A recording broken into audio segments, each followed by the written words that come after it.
Alhamdulillah, veil I dah siap. Full custom made. I tak sure kejadian dia macam mana. Let's see together. I love the packaging.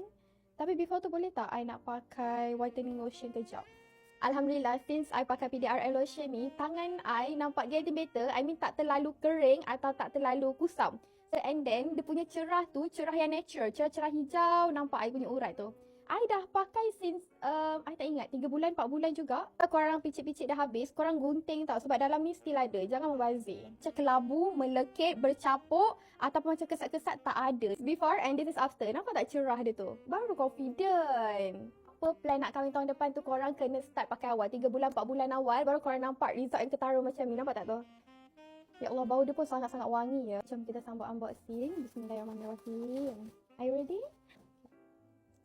The material I ambil soft net sebab dia lagi lembut terjatuh lah. Wow. Masya Allah.